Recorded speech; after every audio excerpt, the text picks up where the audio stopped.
अस्सलाम वालेकुम। प्रोग्राम सहाफ़ी में मतीउल्लाह जान, और आज मेरे मेहमान एक सियासतदान कहें, ब्यूरोक्रेट कहें, टेक्नोक्रेट कहें, मगर कुछ भी कह लें, वो हैं निगरान वज़ीर बराए निजकारी फवाद हसन फवाद। और फवाद हसन फवाद एक ऐसी शख्सियत हैं जिन्होंने बहुत मुश्किलात काटी हैं और ख़ास तौर पे एहतसाब के उस शिकंजे में फंसे रहे जिसका बहुत अरसे बाद पता चला कि शायद वो शिकंजा दुरुस्त नहीं था। मगर अब शिकंजा है गुर्बत और बेरोज़गारी का, और इस शिकंजे को बतौर हथियार इस्तेमाल करेंगे हमारे निगरान वज़ीर बराए निजकारी फवाद हसन फवाद साहब। अगर मैं कहूँ कि आप जो करने जा रहे हैं उसकी तो आज डेडलाइन भी सामने आ गई है। बड़ी बड़ी कॉरपोरेशनों को, सरकार की कॉरपोरेशनों को जो मुनाफे में नहीं चल रही या जो दिवालिया होने जा रही हैं, उनको आपने बेचना है, और उसकी डेडलाइन जो आज दी गई है इलेक्शन कमीशन ऑफ पाकिस्तान की तरफ से जो तजवीज़ की गई है वो है 11 फरवरी 2024। और ये है इलेक्शन की वो तारीख़ जिसका सबको इंतज़ार है। शायद आपको ना हो मगर सबको इंतज़ार है। तो ये जो आज इलेक्शन की तारीख़ आई है, पहले तो बतौर एक निगरान वज़ीर ये बताएं कि आपको कैसा लगा, क्योंकि पहले ही आप लोगों की जो निगरान हुकूमत है वो उसमें 3 माह और 5 दिन की अब तोसी हो चुकी है। अगर 11 फरवरी को ही इलेक्शंस होते हैं, क्योंकि 2 और तारीखें भी सदर को तजवीज़ की गई हैं और सदर ने शायद आज उसको फाइनल कर देना है, तो कैसे लग रहा है आपको कि आपके पास जो टाइम है और जो आप करने जा रहे हैं बतौर निगरान वज़ीर बराए निजकारी, क्या वो आप कर पाएंगे? शुक्रिया मती। पहले तो बिस्मिल्लाह रहमान रहीम। मेरी बड़ी ख्वाहिश थी बहुत अरसे से कि आपके प्रोग्राम पे आऊँ। आज आपने बुलाया, आपका बहुत शुक्रिया। मैटर ऑफ प्रिविलेज, बहुत शुक्रिया। देखिए, मेरा ये ख्याल है कि जो लोग भी केयर टेकर गवर्नमेंट का हिस्सा बने उनको पहले दिन से अंदाज़ा था और अच्छी तरह, और एक मेरे जैसे किसी आदमी को जिसने इस पूरे निज़ाम को बहुत अरसे से देखा हुआ है, जिसको किसी हद तक शायद कुछ दूसरे वज़रा को तो ना हो, लेकिन जिसको किसी हद तक ये पता है कि सेनेट के इंतखाबात अगर किसी ख़ास दिन होने हैं तो उसके लिए सूबाई असम्बलियों को एक ख़ास दिन तक इलेक्ट होके आना है, और उन सूबाई असम्बलियों और नेशनल असम्बली को इलेक्ट होने के आने के लिए इलेक्शन कमीशन को बहरहाल एक तारीख देनी है। तो मेरे जैसे आदमी के लिए तो ये वो आखिरी समझें पॉसिबल डेडलाइन थी। सो मेरे लिए कोई हैरत का बायस नहीं। मार्च में सेनेट के इलेक्शंस हैं, और सेनेट के इलेक्शंस होने से पहले चारों सूबाई असम्बलियों का इलेक्ट होना ज़रूरी है।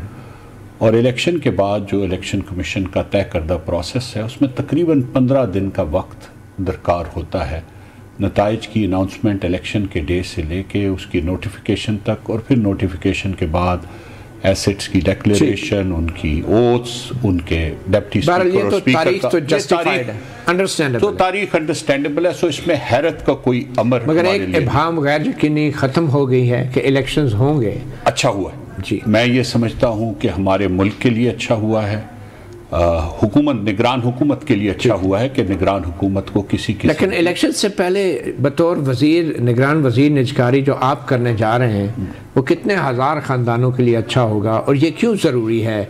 जो काम सियासतदान नहीं करना चाह रहे, वो डर्टी वर्क जो है आप ब्यूरोक्रेट से और टेक्नोक्रेट से क्यों करवाना चाह रहे हैं सियासतदान? देखिए, मेरा ये ख्याल है कि हमने बाज़ चीज़ों के लिए ये ज़रूरी है कि हम इस बहस में मत उलझें कि ये किसी सियासतदान को करनी है या किसी टेक्नोक्रेट को करनी है या किसी ब्यूरोक्रेट को करनी है। सिर्फ ये देखें कि क्या ये काम होना चाहिए या नहीं होना चाहिए, और अगर वो काम होना चाहिए तो उसके लिए, और वो काम अगर ठीक तरीके से हो रहा है, ट्रांसपेरेंटली हो रहा है, ड्यू प्रोसेस के साथ हो रहा है, तो उसके पीछे चेहरा किसी ब्यूरोक्रेट का है, किसी सियासी जमात का, या किसी भी सियासी जमात के किसी भी फ़र्द का है, तो उसको अच्छा कहा जाना चाहिए। और अगर उसमें कोई ख़राबी है, अगर उसमें ट्रांसपेरेंसी लैक करती है, अगर उसमें कोई ऐसा मसला है, तो वो कोई टेक्नोक्रेट या ब्यूरोक्रेट करता है या कोई सियासी जमात करती है, उसको बुरा कहा जाना चाहिए। तो ये तो हम लोग अकाउंटेबल रहेंगे, पहले भी रहे हैं, आइंदा भी रहेंगे। आप तो किसी को अकाउंटेबल नहीं है। नहीं, मैं निगरान वज़ीर, निगरान हुकूमत किसको जवाबदेह है? देखिए, मैं आपको बताऊं, और ये बात मैं खुदा को गवाह करके कह रहा हूँ, मैं समझता हूँ कि निगरान हुकूमत इससे ज़्यादा लोगों को जवाबदेह है जितनी इलेक्टेड हुकूमत जवाबदेह है। अच्छा, फिर तो इसी को रहना चाहिए। हमें ये ज़्यादा ख्याल रखना पड़ता है, हमें सियासी मसलहतों में नहीं जाना होता। हमारे सामने कोई जस्टिफिकेशन नहीं। सियासी मसलतें हैं, ये तो हमारी सोसाइटी के इवल्स हैं। हमारे पास कोई जस्टिफिकेशन नहीं। किसी सियासतदान के पास तो शायद ये जस्टिफिकेशन हो कि मैं ये फैसला 3 महीने तक या 6 महीने तक या 6 साल तक क्यों नहीं कर सका।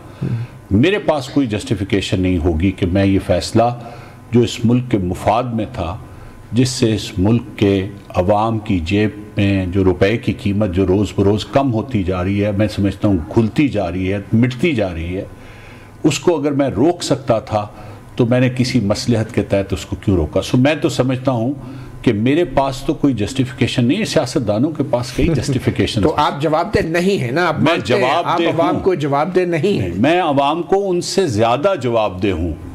वो इसलिए कि वो कई मसलियतों को वो ये कह सकते हैं कि हमारी ये कॉन्स्टिट्यूएंसी है, हम उस कॉन्स्टिट्यूएंसी को नाराज नहीं करेंगे। हजारों खानदानों को आप बेरोजगार करेंगे, उनको आप जवाबदेह हैं। अच्छा। जो गुर्बत की चक्की में पिस जाएंगे, हजारों अफराद सड़कों पे होंगे, उनके इदारे बिक जाएंगे।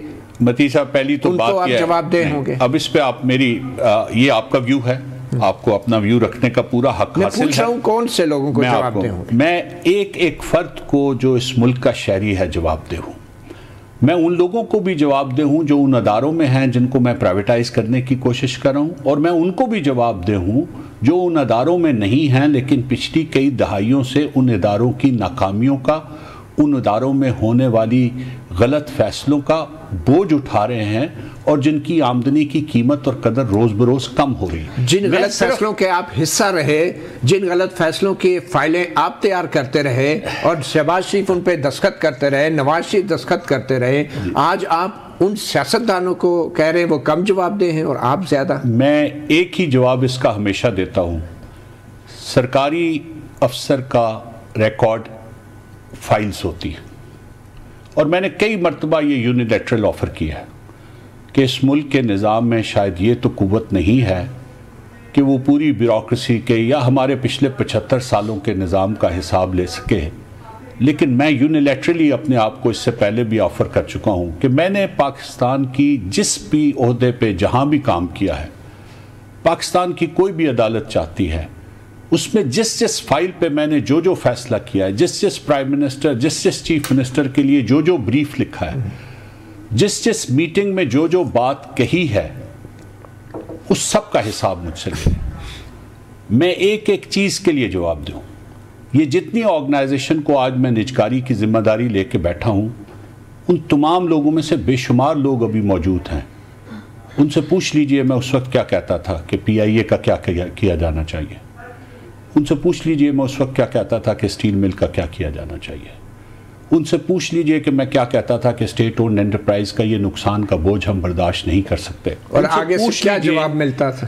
देखिए मैं ये बात अखलाकी तौर पे गलत होती है जी, इसका जवाब दूसरे सवाल का ज़रूर दूंगा। ये बात अखलाकी तौर पे गलत होगी कि मैं उनमें से किसी की अदम मौजूदगी में मैं ये कहूँ कि जी मुझे इसका जवाब क्या मिलता था। किसी दिन कोशिश कीजिए शहबाज साहब को या जिनका 2 का आपने नाम लिया, या किसी भी ऐसे शख्स को जिसके साथ मैंने काम लिया, इस स्टूडियो में बुलवाइए, मेरे साथ बिठवाइए और फिर पूछिए मैं क्या कहता था, ताकि अगर मैं गलत कहूँ कि मैं क्या कहता था तो वो फिर उसकी नफ़ी कर सकें या फिर तायीद कर सकें कि हाँ ये ठीक कहता है। बहरहाल आप जिन इदारों की आप निजकारी करने जा रहे हैं, इन इदारों का इंतखाब आपने नहीं किया, आपको एक फहरिस्त पकड़ा दी गई है और आपने ये मिशन पूरा करना है। इसमें आपका कोई सोच, आपका कोई तजिया या आपने इनकार कर सकते हैं किसी इदारे की निजकारी के हवाले से? बिल्कुल मैंने किया है। ये 6 हफ्तों के दौरान मैं एक निजकारी से इनकार कर चुका हूँ, ना सिर्फ इनकार कर चुका हूँ बल्कि उसको वापस ले जाके फेडरल कैबिनेट से उसकी मंजूरी भी ले चुका हूँ कि वो इनकार दुरुस्त था। कौन सा? Pakistan steel mill.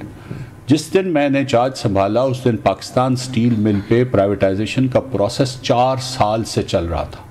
2019 से लेके 2021 तक उसके फाइनेंशियल एडवाइज़र की अपॉइंटमेंट हुई और 2021 में फाइनेंशियल एडवाइज़र की अपॉइंटमेंट के बाद 4 पार्टीज़ को प्री क्वालिफाई किया गया। उन 4 पार्टीज़ के साथ फिर गुफ्तगू का सिलसिला शुरू हुआ और 2022 तक 1 साल और 2 महीने के अंदर उन 4 में से 3 पार्टीज़ उस अमल का हिस्सा बनने से इनकार करके चली गई। 1 साल से ज़ायद अरसे से प्राइवेटाइजेशन कमीशन उस एक सिंगल बिडर के साथ नेगोशिएशन में और प्रोसेस को आगे ले जाने में मसरूफ़ था कि जी इसकी प्राइवेटाइजेशन कैसे होनी है। जब मैंने पहले दिन वो फाइल देखी और उसके सारे प्रोसेस को और जो कुछ उसमें हुआ था देखा, तो मुझे ये फ़ैसले पे पहुंचने में 2 दिन भी नहीं लगे कि ये प्राइवेटाइजेशन का process will not be transparent. क्योंकि आप दोबारा नैब की जेल में नहीं जाना। ऐसी बिल्कुल नहीं। मैं अगर नैब की जेल का मुझे खौफ क्या सिंगल बिड अलाउ होती है कानून में? सिंगल बिड अलाउ होती है कानून में, लेकिन सिंगल बिड को प्रोसेस करने का जो तरीका है, देखें जो उसमें से 4 जो बिडर्स थे उनमें से जो नॉन स्टील मिल के ऑपरेटर्स थे या जिनकी स्टील मिल्स की हिस्ट्री थी या जो इस वक्त दुनिया के मुख्तलिफ मुल्कों में स्टील मिल्स चला रहे थे, उनमें से वो 3 बिडर्स अलहदा हो गए थे और जो बिडर रह गया था उसकी स्टील के बिजनेस के साथ कोई एसोसिएशन नहीं। तो ये आपकी मजबूरी नहीं थी? नहीं, मेरी बिल्कुल मजबूरी नहीं थी, कतई तौर पे मेरी मजबूरी। ये मेरे से पहले भी जो लोग बैठे हुए थे वो आप क्या देते जिनको आप कहते हैं जवाब ये बताए जो पिछले 4 साल से ये चला रहे थे, वो भी तो इसकी कोई जस्टिफिकेशन देते। देखें आदमी ने, और मैं ये समझता हूं कि अगर मेरे में सिंगल बिडर मेरे में पिछले 3 साल से सिंगल बिड था, उसको नहीं किया जा रहा था। 1 साल से सिंगल बिड था, 1 साल से सिंगल बिडर था, उसके साथ मामलात को आगे चलाया जा रहा था। ये नहीं कि उसको नहीं किया जा रहा था, उसको आगे चलाया जा रहा था ताकि ये शहबाज शरीफ की हुकूमत चला रही थी। ये प्रोसेस शुरू हुआ खान साहब की हुकूमत में और आखिरी 16-12 महीने सिंगल बिडर शहबाज शरीफ की हुकूमत में था ना जी। सिंगल बिडर शहबाज शरीफ की हुकूमत में जो ये सिंगल बिड को लेके आगे चला रहा था ये प्राइवेटाइजेशन कमीशन ही चला रहा था और उस प्राइवेटाइजेशन कमीशन के जो भी चेयरमैन और जो भी वजीर थे, और वो शहबाज शरीफ साहब ने लगाए थे। कैबिनेट तो प्राइम मिनिस्टर ही लगाता है, ये तो सवाल करने और ना करने वाले नहीं है, सबको पता है कि देखिए ना, आप जिस सिस्टम का हिस्सा रहे, आज आप ये दावा कर रहे हैं कि हम उस सिस्टम से ज्यादा एफिशिएंट हैं और उसी सिस्टम की कमजोरी के ऊपर आप कह रहे हैं कि आप वो करने जा रहे हैं जो वो नहीं कर सके जो पहले आपके बॉसेस थे। मती साहब, मैं बिल्कुल ये नहीं कह रहा, लोग आप पे कैसे? जी मैं बिल्कुल ये नहीं कह रहा कि मैं उस सिस्टम से ज्यादा एफिशिएंट हूं। मैं सिर्फ ये कह रहा हूं कि मैं उन मसलहतों का शिकार नहीं हूं जिन मसलहतों का शिकार वो निजाम था। मैं सिर्फ मैं सिर्फ ये कह रहा हूं, आपने वोट नहीं मांगना मैं सिर्फ ये कह रहा हूं कि मेरे जहन में और मेरे सामने सिर्फ एक चीज है, वो ये है कि पाकिस्तान के लोगों का और पाकिस्तान की रियासत का, और इस प्रायोरिटी में मैंने इसीलिए पहले पूरा फिक्रा सुन लीजिए। मैंने कहा पाकिस्तान के लोगों का और पाकिस्तान की रियासत का, और इसी प्रायोरिटी में, दूसरी प्रायोरिटी में नहीं। पहले लोग फिर रियासत। पाकिस्तान के लोगों का और रियासत का मुफाद कहां पे है, मैं इस बारे में बिल्कुल क्लियर हूं। शायद उन लोगों के पास ये क्लैरिटी आपका जमहूरियत और लोगों के वोट से कोई ताल्लुक नहीं है और किसी अवाम को या वोटर को आप जवाबदेह नहीं हैं, यही आपके लिए आसानी है। बिल्कुल उसी तरह जैसे फौजी आमर आके ये कहते रहे मेरे लिए पाकिस्तान फर्स्ट। एक छोटी सी ब्रेक लेंगे फवाद साहब, और ब्रेक के बाद बात करेंगे और मालूम करेंगे कि अब जो डेडलाइन आ गई है, क्या इससे पहले कुछ इदारे अगले आने वाले चंद हफ्तों में या महीनों में उनकी फरोख्त हो जाएगी? एक छोटी सी ब्रेक के बाद।